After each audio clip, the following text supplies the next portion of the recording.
Salut Maxime. C'est Je bon, on pense va commencer. que Il est euh, 19h05. on va commencer. Super.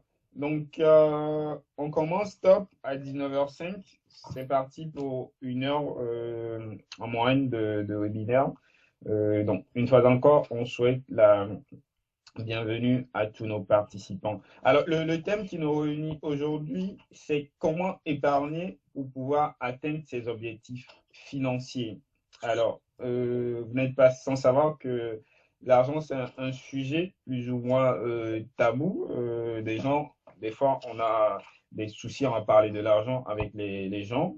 Et c'est pas toujours évident qu'on ait tous les outils pour pouvoir bien gérer notre argent, de pouvoir épargner pour pouvoir atteindre nos objectifs financiers, construire une épargne pour pouvoir réaliser nos projets de vie, etc. Donc, c'est l'occasion aujourd'hui, le sujet qui nous réunit.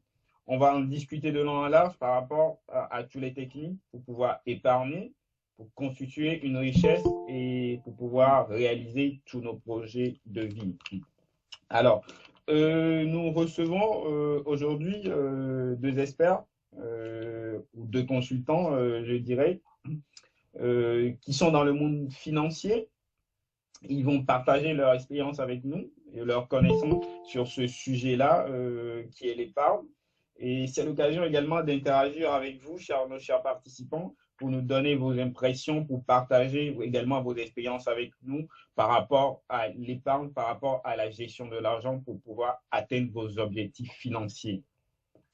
Et donc voilà, planter le décor. Bien avant, il y a une organisation qui nous réunit à ce webinaire, l'organisation qui s'appelle EIC. C'est l'occasion également de vous présenter EIC pour que vous sachiez plus ou moins ce que c'est que EIC, afin que vous ayez toutes les clés, toutes les informations pour pouvoir, pourquoi pas, intégrer le réseau, pourquoi pas bénéficier de nos services, bénéficier de nos différents projets, nos différents programmes et continuer par participer à nos webinaires. Donc, c'est l'occasion de vous présenter EIC. Alors, le webinaire va se dérouler juste après la présentation où je donnerai la parole aux consultants qui vont dérouler le thème, ce qu'ils ont préparé pour nous. Et tout, ils vont le dérouler. Et puis après, vous allez pouvoir interagir, poser des questions, vos inquiétudes et par rapport au thème ou des éclaircissements, ou également vous pouvez partager votre propre expérience. Alors, qui sommes-nous? Nous sommes EIC, EIC Corporation, et nous existons depuis 12 ans. 12 ans, ça fait quand même beaucoup, peut-être pas trop. Notre mission, c'est de lutter contre la pauvreté dans le monde. Alors, on s'est assigné cet objectif-là de lutter contre la pauvreté dans le monde. Il y a un micro qui est ouvert, est-ce qu'on peut nous aider? Alors, pour ce faire, nous avons décidé de nous attaquer à un problème bien spécifique qui touche les populations pauvres. Alors, vous allez me dire pourquoi? Oui, parce que la pauvreté, c'est pas toujours en matière financière, ça peut être sur plusieurs plans.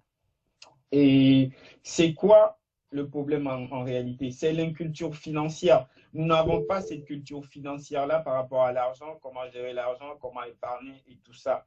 Donc, pour pouvoir mener cette lutte-là, nous, en tant que EIC, notre organisation, nous faisons la promotion de la finance participative à travers le modèle des clubs d'investissement. Nous sommes organisés en clubs d'investissement. Nous sommes au minimum 300 clubs d'investissement au monde et dans plus de 50 pays. Donc, vous avez l'occasion également de faire partie d'un club, de savoir tout ce qui concerne un compte d'investissement, comment investir à la bourse et tout ce que vous pouvez savoir pour la gestion de vos projets, la gestion de vos finances. Nous faisons de l'éducation économique et financière en rendant cette éducation accessible et compréhensible à tous. Donc, nous avons également des publics, des programmes qui touchent les étudiants, des programmes qui touchent jusqu'aux élèves pour pouvoir leur inculquer déjà ce que c'est que l'éducation économique et financière.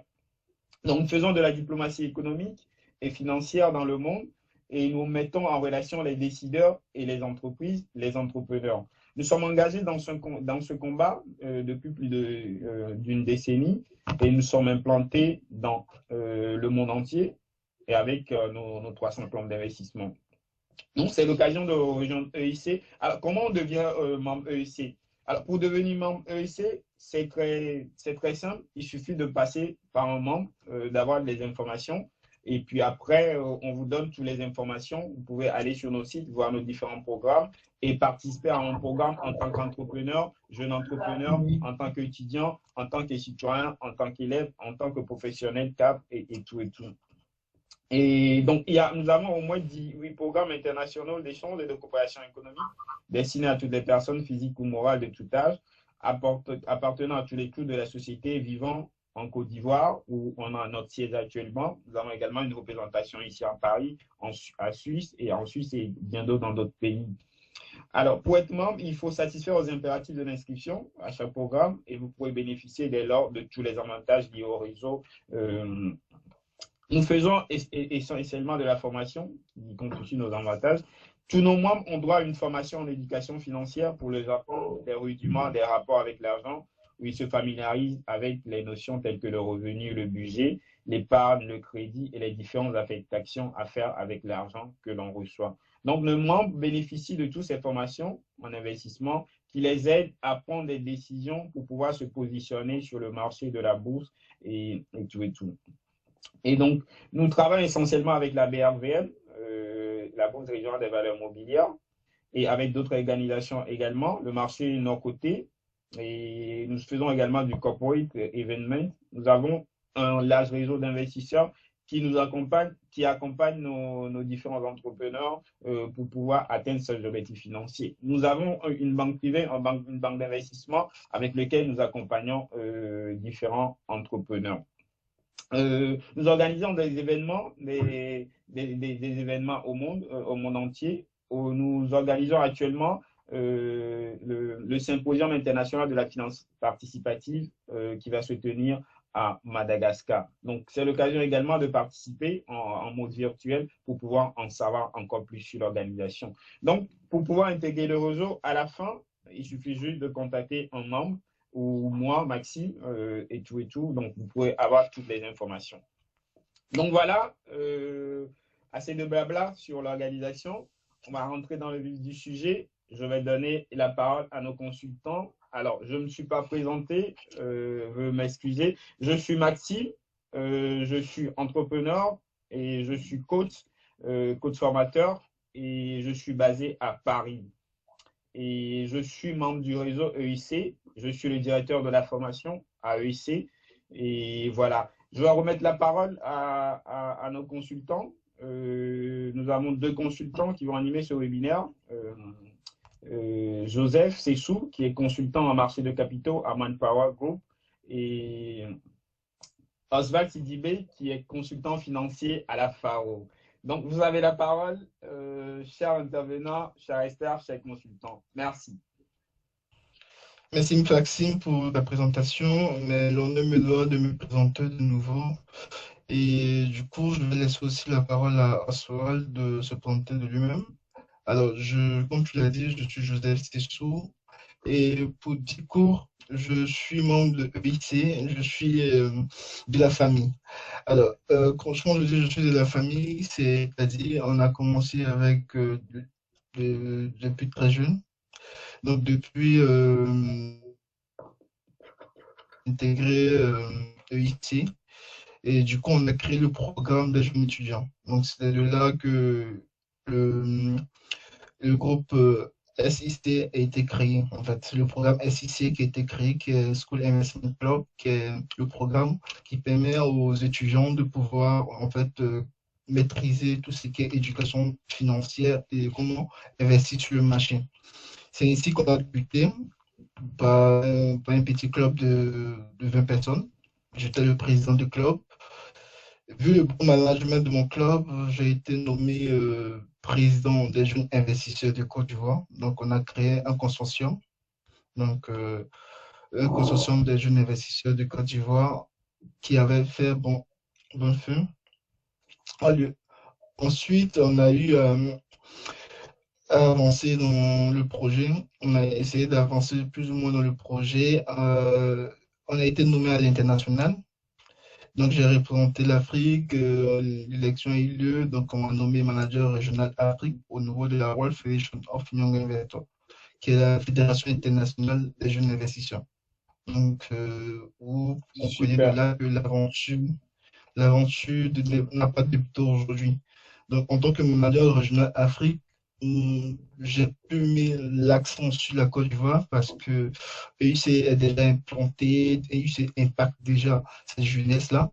Du coup, on a créé des clubs d'investissement au Bénin, on a créé des clubs d'investissement au Niger, qui était un vrai succès.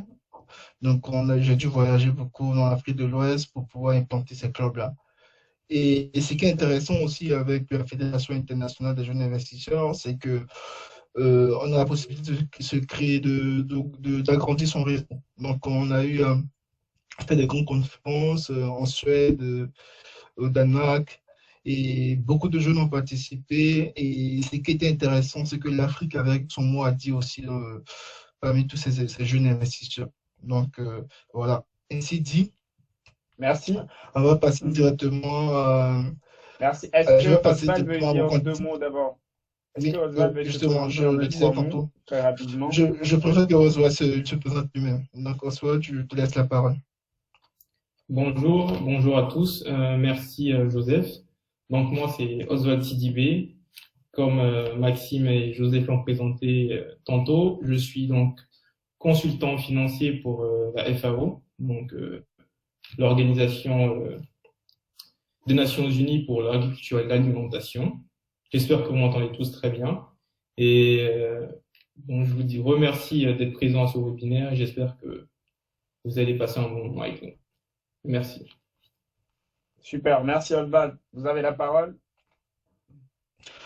Ok, super. Comme on disait tantôt, la formation consiste à comprendre en fait le mécanisme de l'enregistrement, c'est-à-dire comment épargner pour pouvoir fructifier ses épargnes. Donc, de base, c'est ce qu'il faut comprendre pour pouvoir être un bon investisseur à EIC. De base, c'est ce qu'il faut comprendre pour pouvoir être soi-même indépendant financièrement. Du coup, je voulais que ça soit plus interactif. Normalement, j'aurai des questions, mais je pense qu'on est déjà à 30 personnes. Si chacun va répondre, ça serait un peu long.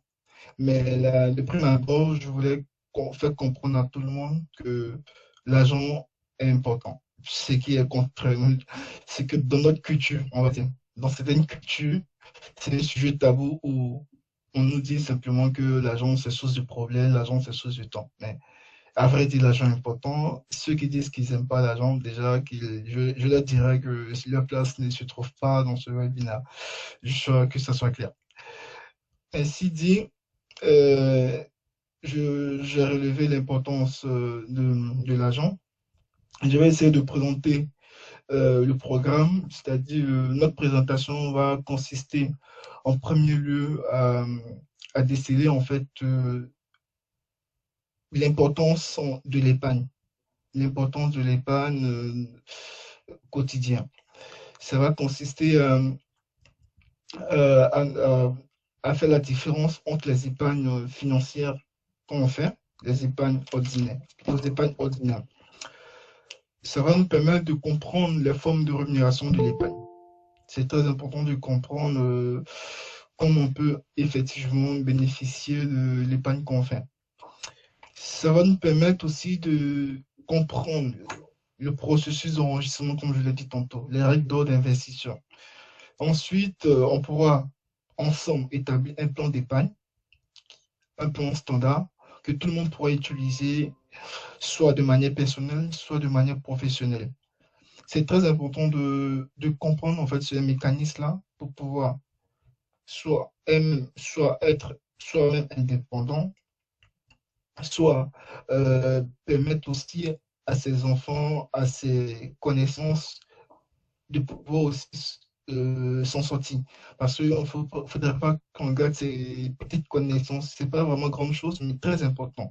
Ce sont pas vraiment des choses que peut-être vous ne savez pas, que peut-être vous savez déjà, je veux dire, mais qui ont une grande importance dans la vie. Si on commence en fait, à avoir ces attitudes-là, nous permettrons d'être vraiment indépendants financièrement.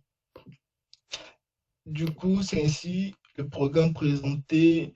Donc, dans le sommet 1, on aura le pouvoir de l'épargne. Comme je dis tantôt, déceler les bienfaits de l'épargne. En grand 2, on aura la rémunération de l'épargne financière. Et ensuite, ce sera les règles d'or et la construction d'un plan d'épargne financière. Comme je disais tantôt, je souhaite que ça soit plus interactif. Donc, on va laisser aussi, je vais laisser aussi mon condisciple Oswald pour pouvoir plus ou moins développer le sujet et ensuite je vais reprendre aussi la parole. Donc, Oswald, tu pourras continuer si tu veux.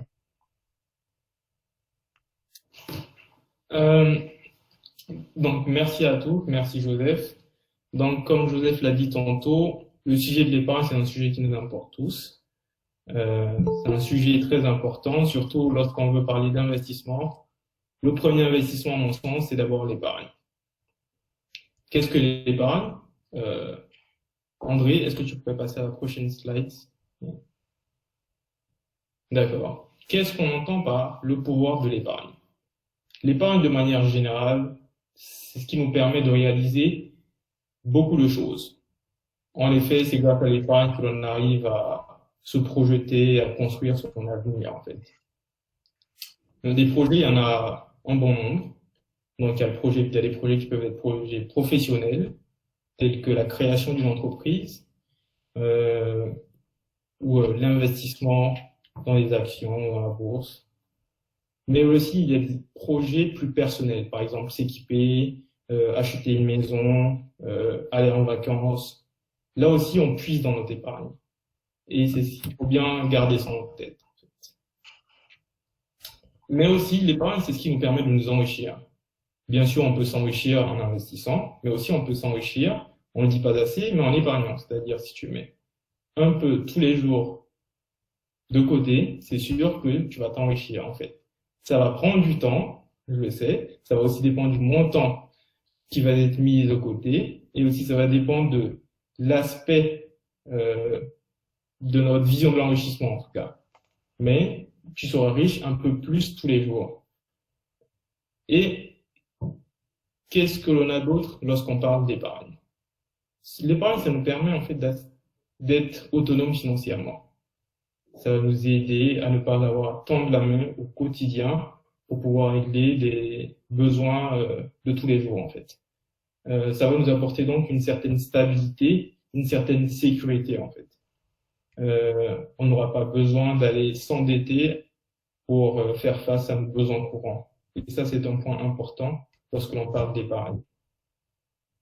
Maintenant, ici, la question est la suivante. Quelle est la différence entre l'épargne financière et l'épargne ordinaire? L'épargne financière, c'est... Merci de passer à... Donc, tantôt, j'ai plus abordé les points par rapport à l'épargne ordinaire, en fait. Donc, les 4 points que j'ai abordés plus haut sont les points faisant référence à l'épargne ordinaire. Maintenant, qu'est-ce que l'épargne financière? L'épargne financière, en fait, c'est la part de ton revenu qui est destinée à l'investissement sur les marchés financiers et qui n'est pas destiné à être directement consommé. En fait, ça, par marché financier, je vais le définir assez rapidement, même si je suis certain que la majorité d'entre vous ici savent ce que c'est qu'un marché financier. Mais un marché financier, pour faire court, c'est un lieu d'échange de titres entre acheteurs et vendeurs. Donc, ils s'échangent des titres qui sont généralement des actions ou des obligations. Il existe un bon nombre d'autres titres, mais je vais juste parler de ces deux-là. Et comme marché financier, je peux par exemple citer Euronext pour la Bourse de Paris, ou comme Maxime le disait tantôt, la BRVM, qui est la Bourse régionale des valeurs mobilières, qui concerne en fait l'Afrique de l'Ouest francophone. Donc, sur ce marché financier, ils échangent 2 types de titres, principalement les actions et les obligations. Les actions font référence à un titre de propriété que l'on a et qui nous permet d'être en quelque sorte propriétaire d'une entreprise. Tandis que l'obligation, c'est une dette en fait. C'est une dette que l'entreprise contracte envers nous. Merci André.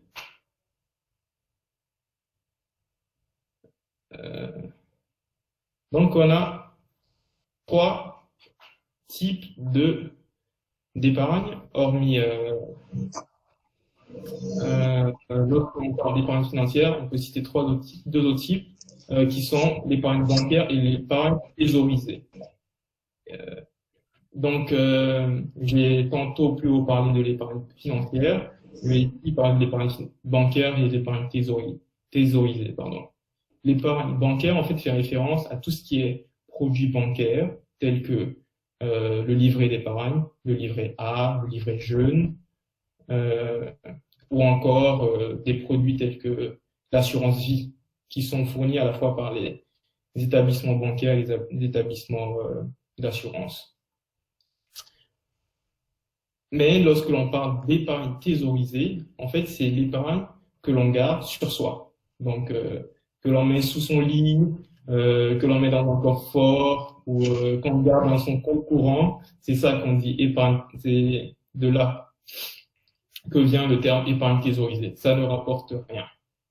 Ça ne rapporte juste aucun intérêt. Contrairement aux autres qui peuvent rapporter un intérêt, même s'il peut être minime pour l'épargne bancaire. Maintenant, comment cette épargne financière-là est rémunérée? Donc, on a 2 types. Je vais ici parler des 2 types de titres, donc les actions et les obligations. En ce qui concerne les actions, il y a 2 manières de les rémunérer. À travers les plus-values. Donc, lorsque l'on achète une action, on a acheté l'action, disons, à 100. Si le cours de notre action monte à 110, on a fait une plus-value de 10. Mais cette plus-value reste latente pour le moment. C'est-à-dire, tant que l'action n'a pas été vendue, on ne s'est pas encore rémunéré. On parle de plus-value ici, plus-value latente. Pour que cette plus-value devienne une plus-value réelle, en fait, il va falloir vendre l'action à 110 et donc on aura fait la différence entre le prix de vente et le prix d'achat. On va parler là de plus-value. L'autre façon de se faire rémunérer à travers les actions, ce sont les dividendes. Qu'est-ce qu'un dividende? Je pense que pas mal d'entre vous le savent déjà. C'est la part du revenu, donc la part des bénéfices que l'entreprise va distribuer. L'entreprise peut faire un bénéfice de 1000 une année ou 1 million et de vouloir distribuer peut-être 60, 80 ou 100% des bénéfices. Donc maintenant, cette part sera répartie au prorata en fonction du nombre de titres détenus par les actionnaires. Et enfin, la seconde manière, le second type de titre, c'est ce qui s'appelle les obligations. Les obligations sont souvent émises par des très grosses entreprises ou par des États. Il y en a très souvent, en tout cas sur le marché, la BRVL. Je crois que même le Bénin en a lancé une tout dernièrement, qui tourne autour de 6,5% d'intérêt. En fait, c'est une dette que l'État, cette entreprise-là, va contracter envers nous. Et on connaît déjà le montant des intérêts qui sera versé à l'avance. C'est une dette dans le sens où il va devoir être remboursé. On ne détient aucune part dans cet État ou dans cette entreprise. C'est juste que cette entreprise ou cet État va être obligé normalement de nous rembourser cette obligation-là. Voici pourquoi on parle d'obligation. Merci bien. Je pense que je vais laisser la parole à Joseph qui va prendre la suite. Oui, on va aller directement sur les points suivants qui sont de comprendre on a déjà vu les principes de valorisation d'une épargne financière à travers les marchés financiers, à travers l'épargne. Soit il a si bien détaillé. Il a parlé de l'action qui est, en un mot, un titre qu'on a dans une entreprise, c'est-à-dire une part d'une société, et l'obligation qui est en quelque sorte une dette, une créance que l'entreprise créancière nous doit. Donc maintenant, on va essayer de comprendre et appliquer les règles pour entrer dans le processus d'enrichissement. Pour comprendre mieux cela, on a plus ou moins expliqué la bourse, les retours que la bourse nous offre, et c'est que l'épargne pourrait nous générer comme revenu, comme on l'a dit tantôt, avec les comptes épargne bancaires qu'on attend. Donc, comme je le disais tantôt, il y a quatre règles d'or pour l'investisseur, qui sont d'abord, j'ai bien envie, avant de donner ces règles, que les gens comprennent qu'il y a une formation spécifique à ça. Par contre, il est important de revenir sur certains points, comme je disais tantôt. Avant d'entrer dans ces règles d'investisseur, il faut comprendre aussi le processus d'enrichissement, comme je l'ai dit tantôt. Il faut comprendre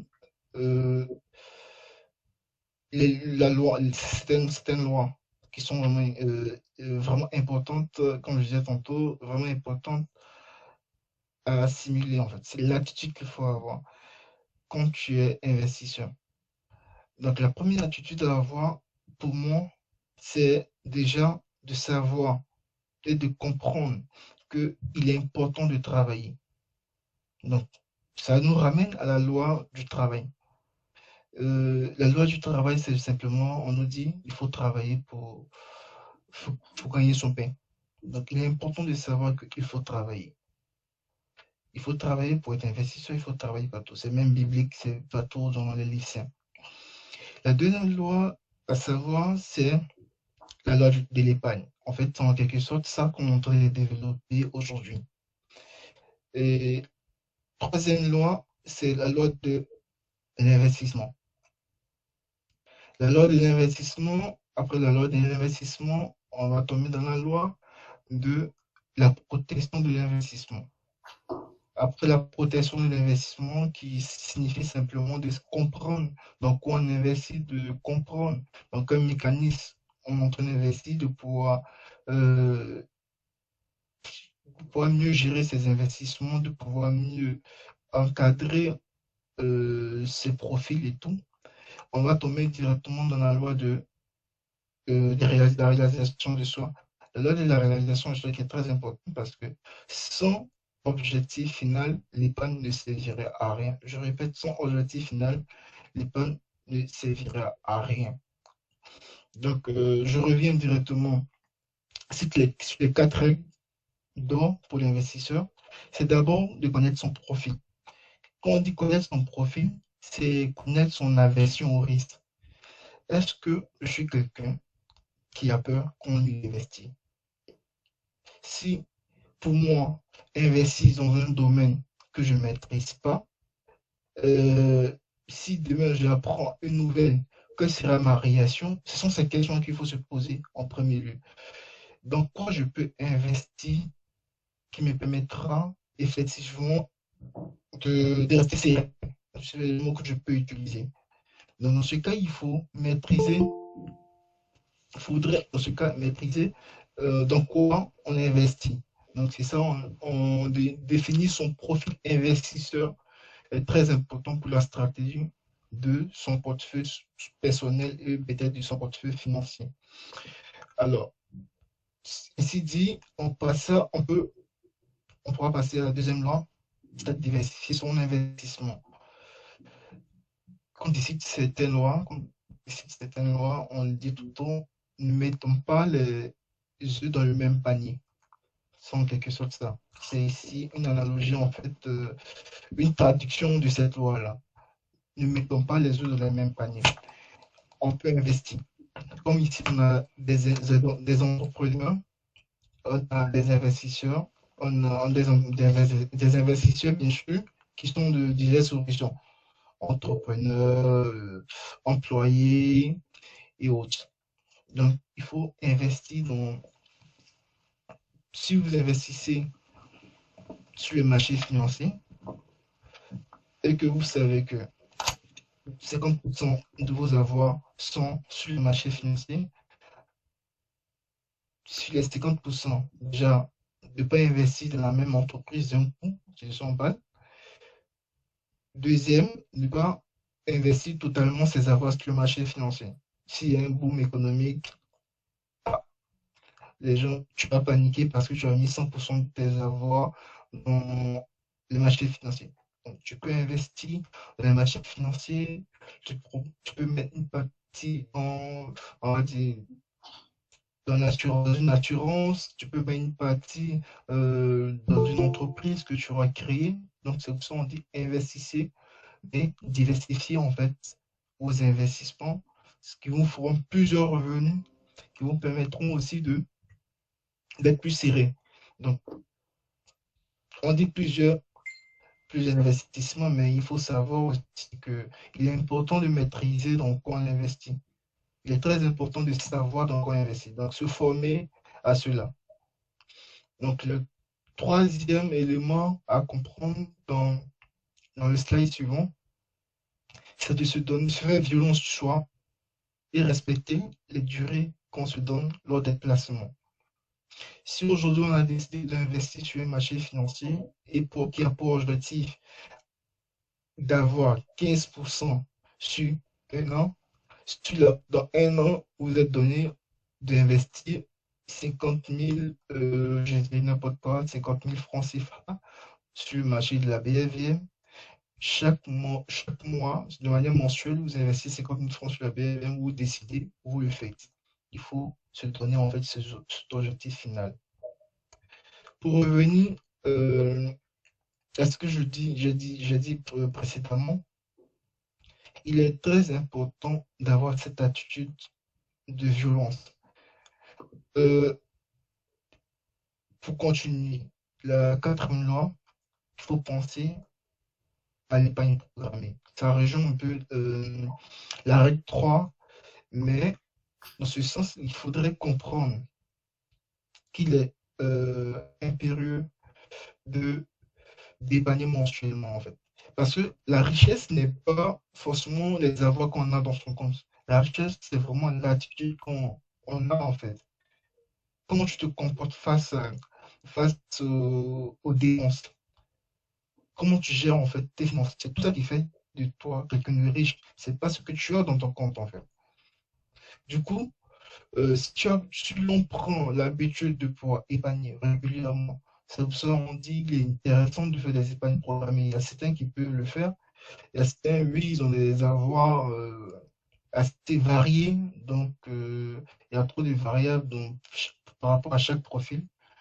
Il y a certains qui sont des entrepreneurs. Aujourd'hui, ils ont 7 millions de chiffres d'affaires. Le lendemain, ils ont 1 million. Il y a certains qui travaillent. Aujourd'hui, il y a certains qui ne travaillent pas le lendemain. Donc, c'est juste dit qu'il faut avoir l'habitude d'épargner. C'est-à-dire mettre en tête que quel que soit le montant que je gagne, même si c'est, je sais pas, 100 euros, il faudrait que je mette au moins 20% en épargne. C'est-à-dire qu'il faut que ça soit systématique, ça doit automatique en fait dans la tête. Quel que soit le montant que je gagne, quel que soit le business dans lequel je suis, quel que soit ce que je gagne, quels que soient mes projets à court terme qui ne sont pas primordiaux, il faudrait que j'épargne tout ce que je gagne, j'épargne 20% de tout ce que je gagne, au minimum. Ce sont ce genre de règles qu'il faut se fixer pour pouvoir, en fait, rester dans ce processus de richesse. Donc, c'est en cela qu'on dit penser à l'épargne programmée, opter plutôt aussi pour les épargnes financières programmées où vous investissez de manière régulière sur le marché financier afin d'atteindre vos objectifs. Revenir sur les objectifs. Je reviens encore, j'insiste sur ça parce que sans objectif final, l'épargne ne servira à rien et vous allez facilement tomber dans le piège des dépenses imprévues et tout. Il faut que votre argent ait des objectifs. Donc, on va rentrer directement dans le second point qui va nous permettre de connaître ces leviers d'épargne et ces astuces, je vais dire, qui vont nous permettre de pouvoir atteindre nos objectifs financiers, de vraiment construire une épargne assez efficient. La première étape, comme je disais tantôt, c'est de se créer un objectif. J'insiste. L'objectif, Oswald l'a dit, c'est acheter une maison. L'objectif, c'est créer une entreprise. L'objectif final, c'est en tout cas acheter un actif. Ou ça peut être un actif, c'est-à-dire qui va vous rapporter de l'argent. Il ne faudrait pas que ça soit un passif, hein, parce que ça ne sert à rien de panier. Et puis, finalement, je sais pas, aller faire un bon show dans une boîte de nuit. Donc ça, c'est pas un objectif, c'est pas un objectif. Donc, il est important de répéter, d'insister sur cela. Donc, il faut que l'objectif soit assez smart. Assez smart. Donc, d'ici 5 ans, je me donne pour objectif d'acheter une maison. Une maison qui me coûte peut-être, qui va me coûter peut-être 300 000 euros. Mais ces 300 000 euros, comment je fais pour les avoir? Combien je pourrais mettre par mois? Je ne vais pas essayer d'être trop long. Donc, l'objectif est très important pour avoir cet objectif-là en tête, que oui, j'ai un projet, je me fais le lancement pour épargner mensuellement. Donc, voilà un exemple de tableau. On pourra vous partager les slides après. C'est très important de l'avoir. Dans le slide précédent, c'est-à-dire établir d'abord ses objectifs à court terme, ensuite établir ses objectifs à moyen terme, ensuite établir ses objectifs à long terme. Ainsi faire, on pourra ainsi faire, vous pourrez déjà épargner selon vos revenus mensuellement ou trimestriellement. Donc, je répète, l'objectif est très important. L'objectif de l'épargne. On a un autre tableau qui pourra vous servir aussi, mon plan d'épargne, d'action épargne. Donc, ce plan d'épargne financier annuel, c'est ici pour évaluer même vos propres épargnes. Au fur et à mesure que vous épargnez, il faut faire une évaluation. Parce qu'en tant qu'investisseur, vous épargnez. Ici, on parle de l'épargne financière précisément. Donc, l'épargne financière, c'est que vous avez déjà investi sur les marchés financiers et tout. Pour ne pas m'éparpiller, je fais une parenthèse aussi. Il est important qu'on investisse sur les marchés financiers, mais aussi, il y a plusieurs types d'investissements. Il peut y avoir l'immobilier, il peut y avoir... Donc, c'est pour ça qu'on dit ne mettez pas les œufs dans le même panier. Donc, il est aussi important de diversifier son portefeuille. Donc, déjà, on a investi à l'année, nos épargnes, on a épargné, on a investi, et on a eu un montant de, je sais pas, on a investi 1 million. Donc, il est important d'évaluer ces 1 million, parce que c'est en évaluant ces rendements qu'on sait si il faut continuer ou pas, ou s'il faut recadrer sa manière d'investir ou sa manière d'épargner ou d'investir. Donc, il est important d'évaluer soi-même ses revenus, d'évaluer soi-même son portefeuille. Je me pose la question à savoir qui fait cet exercice-là, en fait. Est-ce qu'on arrive très souvent à pouvoir s'auto-évaluer pour savoir, aujourd'hui, j'ai décidé d'épargner, dans ce mois, j'ai décidé d'épargner 30% de mes revenus, est-ce que j'ai réalisé vraiment ces épargnes-là? Et j'ai décidé d'épargner ces 30%, j'ai décidé de les investir sur le marché financier. Oui, je les investis, mais est-ce que ça m'a donné en fin d'année? Qu'est-ce que ces 30% d'investissement, 30% d'épargne m'ont redonné en fin d'année? Donc, c'est un tableau qui va vous permettre d'évaluer à chaque fois sa finance. Donc, à chaque fois qu'on s'évalue, à chaque fois on s'améliore. Donc, je sais pas. Le slide 13 à 16, je vais rester Oswald terminé pour vous donner encore plus de temps. Merci bien, Joseph. Merci bien pour toutes ces informations par rapport à comment organiser son plan d'épargne financier, comment se mettre en place des objectifs et essayer de les atteindre, notamment par rapport à nos ambitions. Donc, lorsqu'on essaye de faire un achat d'une maison, on essaye de faire un achat plus professionnel en investissant, par exemple, dans la création d'une boîte. Mais lorsque l'on parle en fait d'épargne, le point qu'il faut aborder de manière primordiale et en premier lieu, c'est la question du budget. En fait, pourquoi les entreprises même sont tout le temps budget, budget, budget? C'est simple. En fait, le budget, c'est un peu comme le gouvernail, en fait, ou la boussole. C'est une ligne droite que l'on a à suivre. Après, on peut s'écarter de cette ligne droite-là, mais il va falloir toujours garder des traces. Donc, c'est ce qu'on appelle la planification. C'est une prévision, en fait. On se projette dans l'avenir et on essaye de se dire, voilà ce que j'aimerais, voilà ce que j'aurai, et voilà mes dépenses qui vont venir. Donc là, il est question de budget. Et ça, c'est vraiment un élément primordial à garder en tête. Combien on fait rentrer dans nos poches et combien on fait sortir par mois. On peut essayer de faire des budgets. Tout cela est progressif. On ne vous demande pas forcément de faire des budgets sur 5 ans aujourd'hui, mais il faut tout d'abord commencer à faire des budgets trimestriels, semestriels, annuels, 2, 3 ou 5 ans. Ça nous permet en tout cas de pouvoir se projeter. Et ça, c'est un aspect très, très important pour garder un certain équilibre, en fait, et une trace de ce qu'on fait au quotidien. Donc, le budget, c'est une projection. En dehors du budget, on a ce qu'on appelle, je vais changer de slide, le bilan financier. Donc, il faut savoir, il faut se connaître, en fait. Il faut savoir ce que l'on possède, et ça, on l'obtient à travers le bilan financier. Le bilan financier, c'est quoi? Mais les entreprises le font chaque année, on l'appelle bilan. C'est très important que soi-même on puisse le faire. C'est-à-dire que il faut savoir combien on en a, par exemple, à une date précise, et combien on en doit. En gros, c'est ça. Combien on en a et combien on doit. Combien on en a, c'est, allez, j'ai une maison, j'ai une voiture, j'ai 5 000, 10 000 ou 100 000 en banque, dans un compte bancaire. J'ai 5 000 ou 10 000 dans mon portefeuille chez moi. J'exagère un peu, mais c'est à peu près ça. Et ce que l'on doit, que l'on qualifie de passif en fait.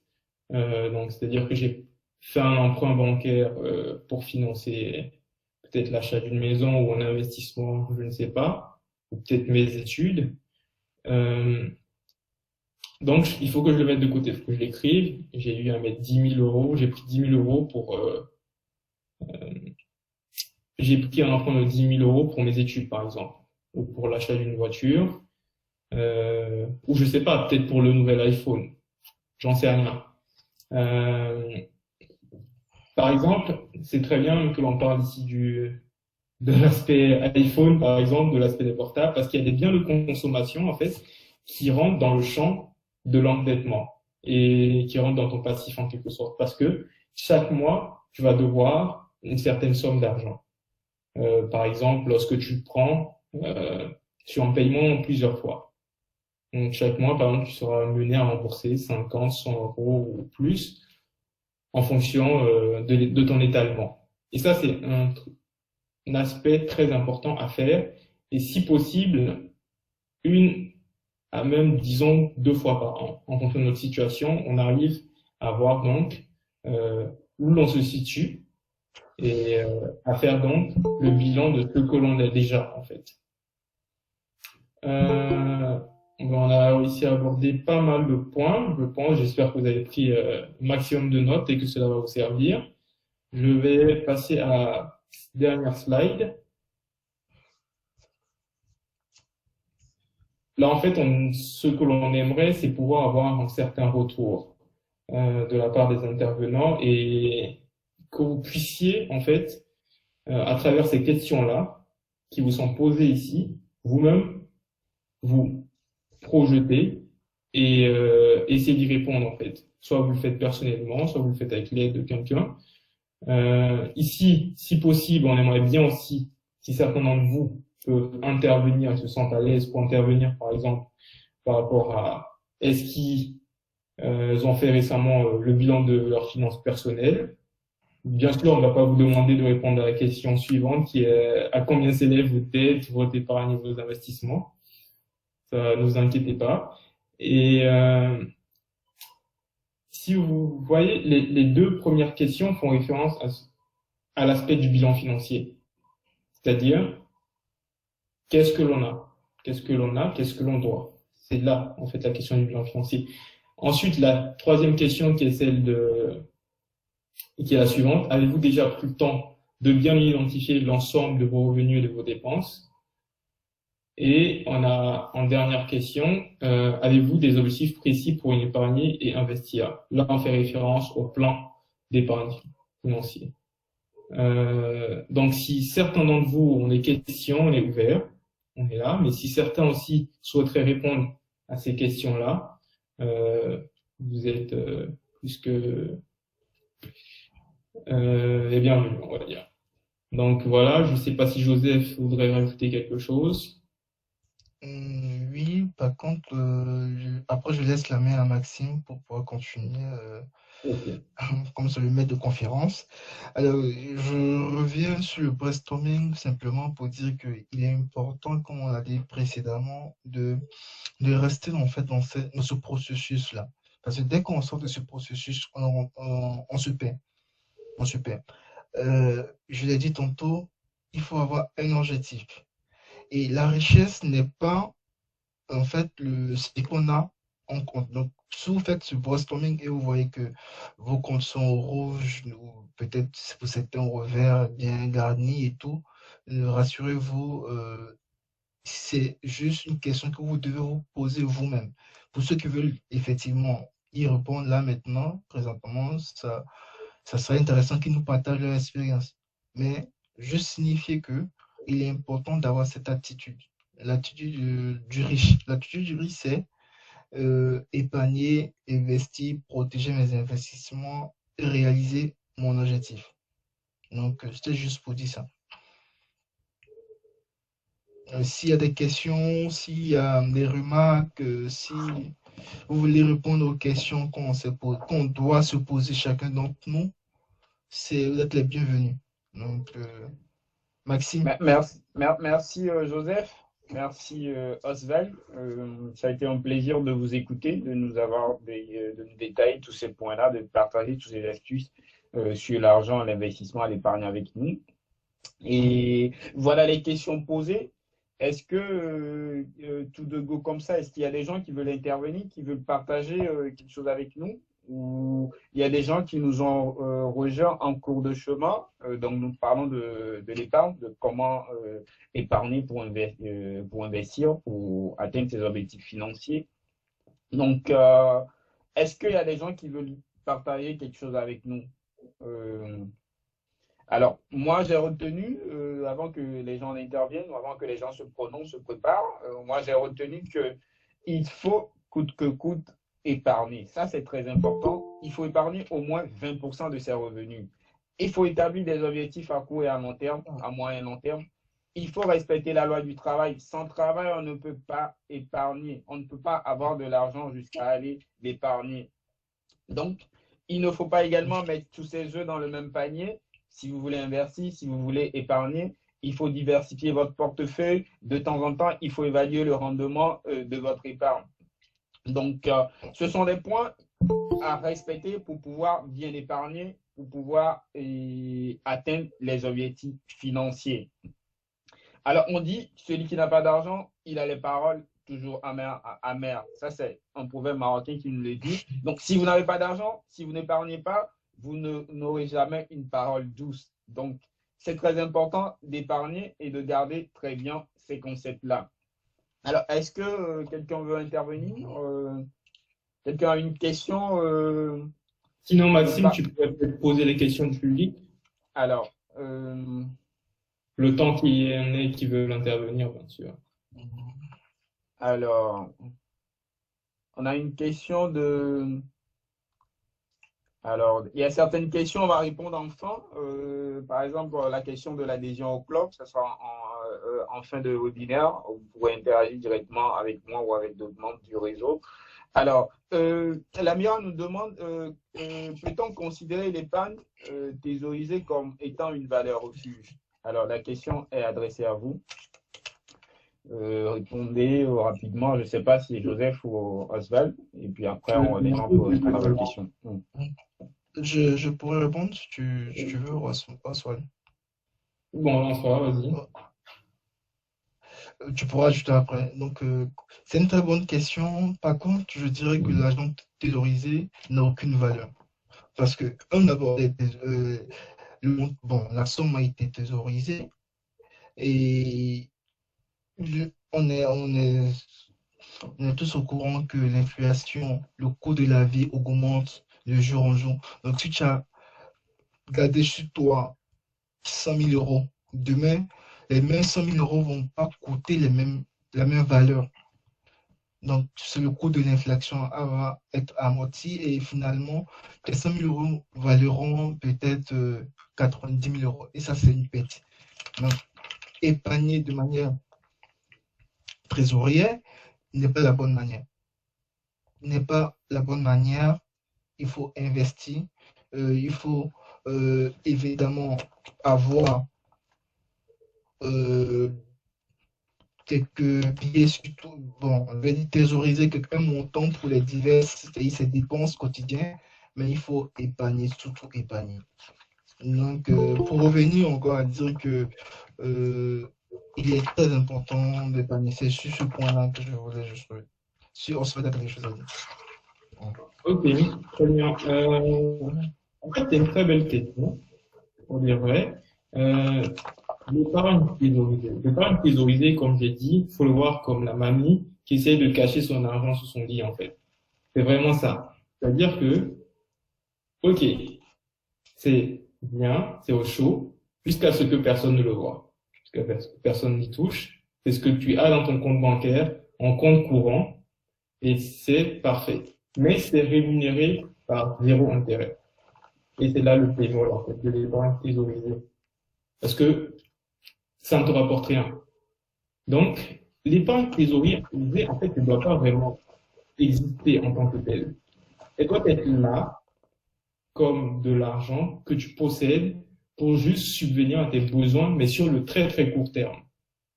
La majorité de ton épargne, en fait, lorsque tu as accès, en tout cas, à des services bancaires, si tu cherches à sécuriser une partie de ton épargne, c'est-à-dire que tu comptes ne pas utiliser dans un horizon court terme, mais peut-être que pour X ou Y raison, tu serais amené à l'utiliser, il faudrait peut-être utiliser des moyens qui sont des produits bancarisés, tels que les livrets, même si eux aussi rapportent très peu. Mais en fonction du pays dans lequel tu te trouves, en fait, tu peux accéder à taux d'intérêt plus ou moins élevés. Je sais que beaucoup de banques en Afrique, même si l'inflation reste très très forte, beaucoup de banques en Afrique, en tout cas, offrent des taux d'intérêt lorsque l'argent est placé, bloqué sur une certaine période, allant jusqu'à 4%, ou même 5, ou même voire 5% des fois.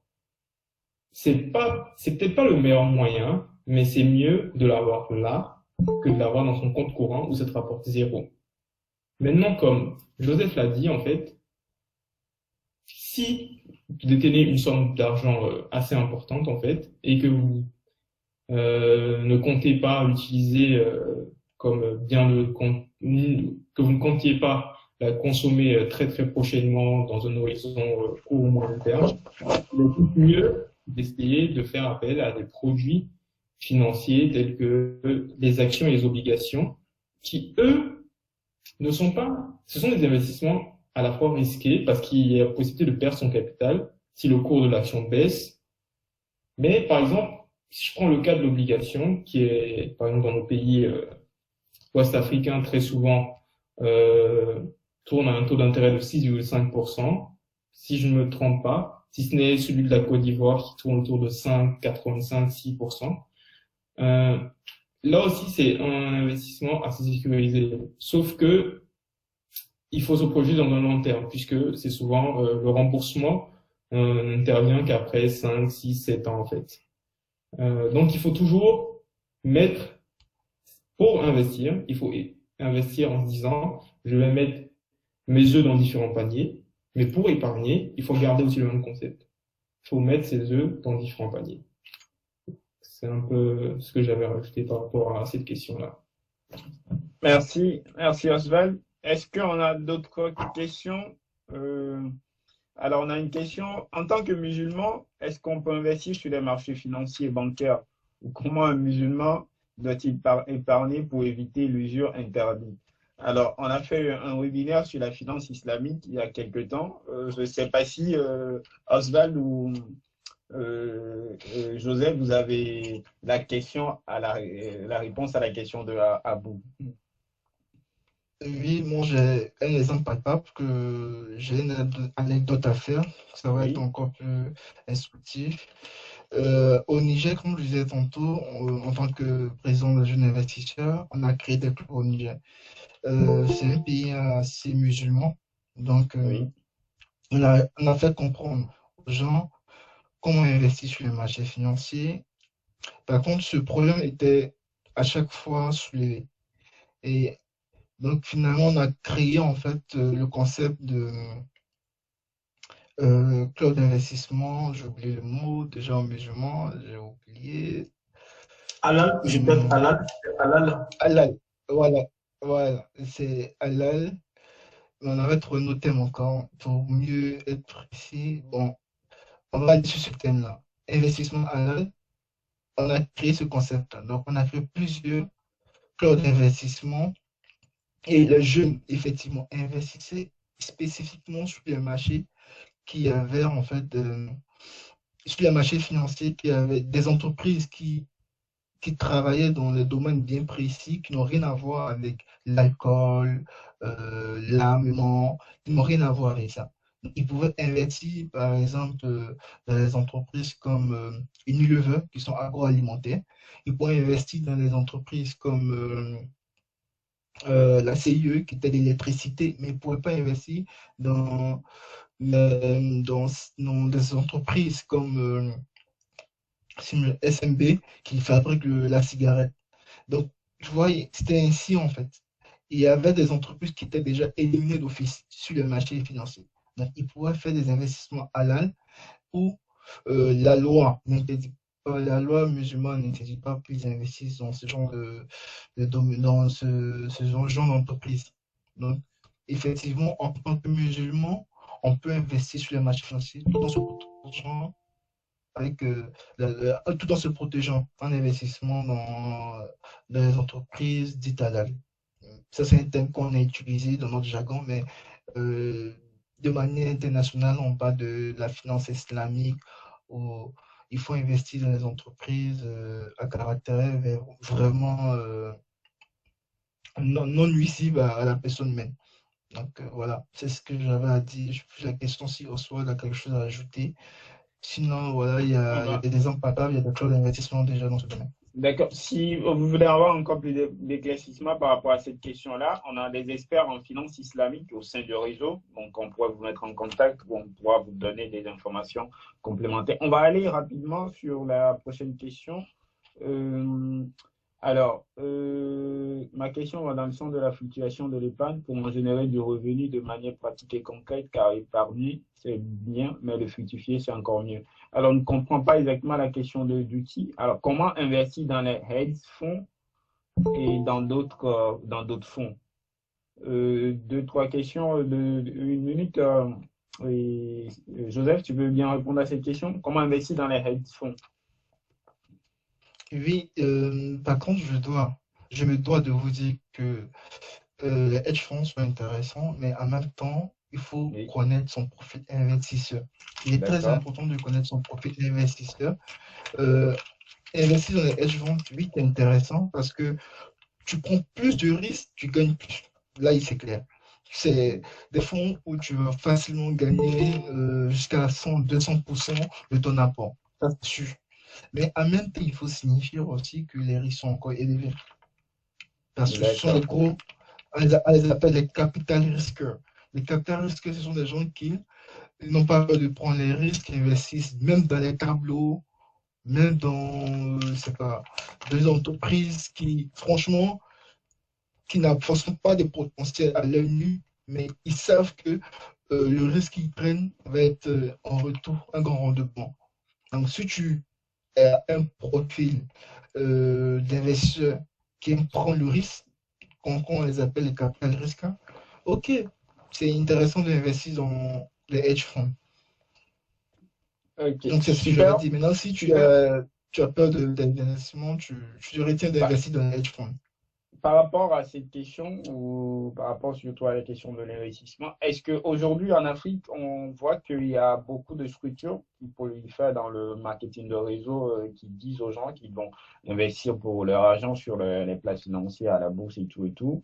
Et comment, est-ce que tout ça c'est rentable? Est-ce que tout ça c'est très sérieux? On a Petron Pay, on a il y a des entreprises, il y en a plein, Chine Mall et tout et tout. Est-ce que vous pouvez nous donner quelques informations par rapport à ça, si vous les avez, bien sûr. Je pourrais répondre, il laisserait peut-être Oswald rebondir s'il a quelque chose à dire d'abord. Je dirais que c'est assez particulier en fait comme le moyen d'investir en fait. Donc, je pense que tu fais référence à pas mal de ces fonds qui sont créés, tout ce qui est trading, investissement. C'est bien cela? Exactement. Si j'ai bien compris, il parle de financement pyramidal en fait, les MLM, Exactement. le marketing des réseaux. Exactement. Oui, Oswald, c'est de ça, il parle, le marketing du réseau, les MLM. J'aimerais pas casser le business plan de ces structures-là, mais le conseil que donc j'aurais à donner à ces personnes-là, c'est donc de se rapprocher, d'essayer de se renseigner au maximum. Mais je veux dire, aujourd'hui, c'est franchement l'un des pires investissements. En tout cas, ces systèmes pyramidaux-là, parce que vous pouvez, après, on pourra débattre un peu plus longtemps là-dessus. Bon, je pense on va pas trop s'étaler sur cette question-là, mais ce business model-là était en quelque sorte cassé, en fait. On a vu que ça n'a mené à rien. Donc, tôt ou tard, bien sûr, si tu fais partie des premiers entrants, tu arrives à engranger des revenus, puisque ce sont les seconds qui te rémunèrent, en fait. Ce sont ceux qui viennent après toi qui te rémunèrent. Mais lorsque tu fais partie de ceux qui viennent à la fin de la pyramide, donc tout en bas, t'as pas grand-chose. Et si souvent même, en fait, tu te retrouves à perdre tout ton capital, lorsque ce sont même des structures sérieuses. Lorsque ces structures-là peuvent être qualifiées de structures sérieuses. Parce que le nombre de structures non sérieuses qui ont eu à créer ce genre de système-là, elles sont très, très importantes. Et je pense malheureusement que comment dire, c'est un sujet auquel nos autorités devraient porter un certain intérêt, afin que les gens ne se jettent pas en fait dans l'inconnu et dans l'investissement qui peuvent les ruiner en quelque sorte. Je vais peut-être laisser Joseph compléter ma réponse là-dessus. Rapidement, pour ne pas prendre trop de temps, parce que je pense qu'on est en train de reprendre le timing. Pour le système, par exemple, je donne mon avis personnel. Hein. Déjà, il faut comprendre le système. C'est un système où je vais essayer d'être assez schématisé. Il y a un business, comment on dit ça en français? Un business plan, voilà, un business plan simplement qui est créé par une structure. Et dans ce business plan, toi, tu viens, tu intègres une structure, tu crées ta propre entreprise, en quelque sorte, c'est comme ça qu'il fonctionne. Ils vous disent que vous créez, vous êtes auto-entrepreneur, vous créez l'entreprise et que vous copiez simplement le système qu'eux ils ont, c'est-à-dire vendre des produits ou bien vendre un service en quelque sorte pour eux. Et par derrière, à chaque personne qui intègre, il y aura des rémunérations. Donc, c'est déjà un système conçu et vous intégrez et on vous dit que à chaque fois, c'est la même musique partout, en tout cas dans ce que j'entends, que vous êtes auto-entrepreneur ou ça vous permet de pouvoir investir. C'est pas faux. Ça vous permet d'investir, mais il faut comprendre aussi que en fait, ça vous demande beaucoup de ressources humaines, beaucoup de d'énergie et beaucoup de temps. Donc, si vous avez en fait cette trilogie-là, le temps, l'énergie et euh, le temps, il y a dit le temps, l'énergie et l'argent aussi, hein. Ça vous demande beaucoup d'argent. Ça vous demande beaucoup d'argent aussi pour pouvoir vraiment bénéficier. Si vous avez en fait tout ça, il n'y a pas de souci. Il peut vous dire, il n'y a pas de souci, allez investir. Mais la plupart des bons investisseurs vont comprendre que le temps est primordial. La plupart des investisseurs se diront que l'argent est primordial. La plupart, je ne dois pas gaspiller mes énergies pour un autre système. Donc, c'est à vous de vous créer votre propre système, à vous d'investissement, en investissant pardon, sur les piliers que vous-même avez créés. Donc, créer en fait vos business plans à propre à vous. C'est-à-dire, si vous voulez investir sur le marché financier, ok, allez-y, jetez-vous. Mais au moins vous saurez que c'est vous qui investissez, c'est votre revenu, vous investissez, vous ne comptez pas sur des facteurs variables, c'est-à-dire si je peux recruter d'autres personnes et tout. Et je ne vais pas essayer de entrer dans les détails ou bien minimiser en fait ce business plan-là ou ces genres d'investissement, mais je vais juste dire que ça va toujours, Merci. ça va toujours dépendre de vous.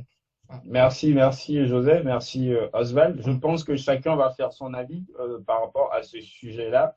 S'il faut continuer à investir dans ces business ou il faut... Voilà. On ne se prononce pas là-dessus. De toutes les manières, nous, à AEC, nous vous accompagnons à pouvoir sécuriser vos financements sur les places par rapport aux actions et aux obligations très sûres qui vont vous rapporter de l'argent. Donc, on est là pour ça, pour pouvoir vous accompagner dans vos investissements. Alors, est-ce qu'il y a d'autres questions? Est-ce que quelqu'un veut partager son avis avec nous? Ou sinon, nous arrivons quasiment à la fin du webinaire. Nous avons débordé un tout petit peu. Veuillez nous excuser. Sinon, on va remettre la parole à nos intervenants. Ils vont clôturer la séance. Ils vont dire leur mot de fin. Et on va clôturer, on va se séparer. Et s'il y a d'autres questions, s'il y a d'autres inquiétudes, vous voulez avoir d'autres informations, on est là pour vous répondre à toutes les questions et sollicitations. Et merci une fois encore d'être avec nous. Alors, est-ce qu'il y a une question?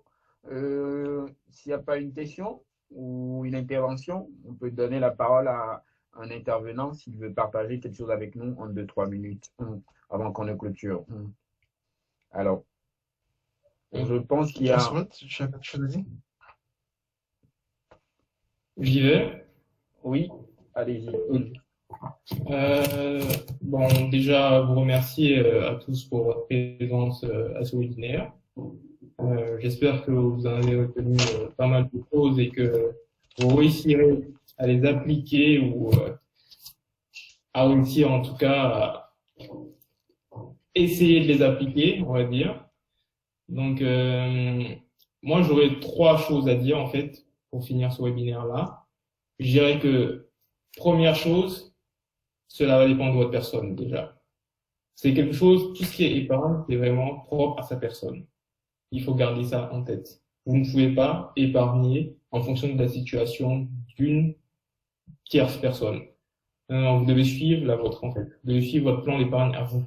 Et pour cela, la seule chose que je peux vous conseiller, c'est, premièrement, de faire votre bilan financier.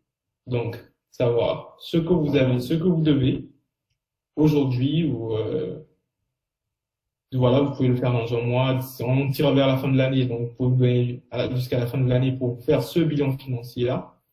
Ensuite, il est question donc de faire votre budget. Vous projetez par exemple sur l'année 2021 en disant voilà, voici ce que j'aurai comme entrée d'argent, voici ce que j'aurai comme sortie d'argent, et qu'est-ce que je veux, les objectifs. Comme Joseph l'avait cité, il faut pouvoir épargner, on n'épargne pas dans le vide en fait. Ça c'est très très important. Il ne faut pas épargner juste pour épargner, sinon très souvent on risque de perdre cette épargne sur un coup de tête, sur on tombe sur le dernier produit que l'on veut acheter de telle ou telle marque et on se jette là-dessus parce qu'on a de l'épargne en fait, disponible. Mais lorsque l'on a un objectif bien fixé, il n'est pas question de juger dans quoi vous mettez votre argent. Là, ici, c'est pas ça en fait le rôle. notre rôle, mais c'est plus vous dire, il faut au moins se projeter et dire, voilà, je souhaite faire telle ou telle action dans 6 mois ou 1 an, je souhaite m'offrir des vacances. Ici, je souhaite investir dans telle activité dans 1 an. Voilà, quels seront, quel plan je vais mettre en place pour pouvoir épargner, combien je vais épargner. Et là, donc, ça me conduit au plan d'épargne financier. Voilà. Si je veux résumer, c'est un peu les 3 grands points, c'est-à-dire faire le bilan financier, mon budget et ensuite mon plan d'épargne financier. Ce sont des aspects très, très importants lorsque l'on souhaite investir et s'enrichir. Et sur ce, je vous remercie et je vous souhaite une excellente soirée. Merci Oswald. Merci Joseph. Joseph, tu veux dire quelque chose? Oui. Juste 2 mots aussi, juste vous remercier pour votre participation. C'était assez enrichissant parce que c'est très important aussi de s'auto-évaluer, se remettre aussi en question, c'est très important. Je voudrais juste revenir sur le fait que l'argent reste toujours neutre, l'argent n'est pas mauvais, comme on essaie de nous faire croire. Donc, c'est important d'aimer l'argent. Donc, aimons l'argent, dans des thèmes très simples, aimons l'argent. Et si on veut vraiment sortir dans cet analphabétisme financier, cette précarité, il faudrait avoir cette attitude. Tout se passe dans l'attitude. C'est pas ce qu'on a dans le compte en banque, mais c'est l'attitude. Donc, j'insiste sur ça, parce que ça te permet d'être serein. Cette sérénité que ça t'apporte quand tu as de l'argent, quand tu as plusieurs biens, tu as plusieurs avoirs, tu as plusieurs investissements dans plusieurs domaines. Et quelles que soient les crises, tu seras serein. Parce que ceux qui se battent, ceux qui sont dans les rues, ce sont les pauvres. Parce qu'ils n'ont pas vraiment cette sérénité. Mais quand tu as l'argent, tu as ce pouvoir. Quand tu as ce pouvoir financier, tu as le pouvoir politique, ça c'est sûr, en fait, je ne vais pas entrer dans les détails, mais je dis que c'est très important d'épargner, de se faire de fructifier ses épargnes et d'être serein. Donc, sur ce, je vous dis merci d'avoir participé et à très vite. Je reste à votre disposition et tous ceux qui voudront me contacter, qui rejoignent EIC, on reste à votre disposition pour plus d'informations et aussi la Fédération internationale des jeunes investisseurs qui ouvre à tous les jeunes. Donc, voilà, c'était juste pour terminer. Je termine sur ça, sur ce mot. Merci Joseph. Merci une fois encore Oswald. Merci à Achille qui nous a rejoint dès le début de ce webinaire. Nous saluons Achille qui est le président, le fondateur de EIC Corporation. Nous lui faisons un petit coucou et nous le remercions d'avoir honoré de sa présence à ce webinaire. Alors nous tirons vers la fin de ce webinaire. Nous ne saurions terminer sans vous dire merci à vos chers participants qui nous suivez depuis les 4 coins du monde et vous nous suivez depuis dès le début de cette rentrée où nous avons commencé par faire des webinaires sur plusieurs thèmes, la finance islamique, la blockchain, le processus de la richesse et aujourd'hui nous avons parlé du comment atteindre ces objectifs financiers épargnés. Les prochains webinaires vont porter sur la bourse également. On va vous expliciter encore plus des choses pour que vous compreniez, qu'on vous donne réellement les clés pour que vous puissiez investir facilement. Donc, nous restons à votre disposition pour vous soutenir, pour vous accompagner. EIC est là, le réseau est là. Nous resterons à la fin de ce webinaire pendant quelques minutes pour recevoir encore quelques de vos questions ou préoccupations. Alors, je finirai par partager quelques proverbe avec vous. Il y a un proverbe russe qui dit « Garde ton argent pour le mauvais temps ». Alors, l'épargne, on le garde, on le constitue pour pouvoir financer ses projets ou au cas où on a un problème. Et l'argent, c'est comme un visiteur. Il arrive aujourd'hui et demain, il peut repartir. Le mieux, c'est de l'investir. Le mieux, c'est de l'épargner. Ça nous vient du Gabon. Et retenez bien cela, que l'argent, c'est une énergie. Quand l'argent est là dans votre poche, dans votre maison, dans votre chambre, l'argent ne fait rien. Il faudra l'investir. Il faudra l'épargner, l'investir sur les marchés financiers pour que ça nous revienne encore et fructifier. Merci pour votre participation à ce webinaire.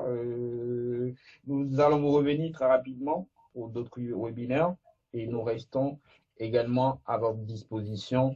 EIC Corporation, nous sommes là, nous voulons investir pour construire un monde meilleur. C'est notre engagement et nous allons le respecter et avec vous également. Donc, n'hésitez pas à nous rejoindre dans ce réseau. Vous pourrez participer à toutes les formations, à tous les webinaires, à tous nos programmes. Il suffit juste de nous contacter au 06 au plus 33 06 59 38 10 42. Le numéro est bien noté. Ou suivez-nous sur nos pages LinkedIn et notre page Facebook également. Vous aurez toutes les informations.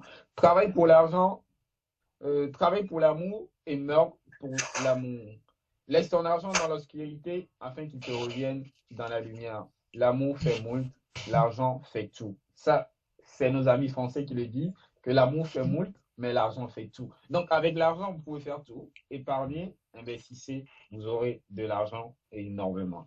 Merci de votre participation. On s'est dit bonne soirée chez vous. Et Achille qui a ouvert sa caméra, lui faisons un petit coucou. Et merci à Achille, le président fondateur de VC Corporation, qui nous a fait ce grand honneur. Nous vous disons merci et bonsoir chez vous. Ciao. À la prochaine. Ciao. Au revoir. Ciao, bonsoir. Au revoir. Ouais. Au revoir, bonsoir. Au revoir. Bonne soirée à toutes et à Bonne soirée à tous. tous. Ouais.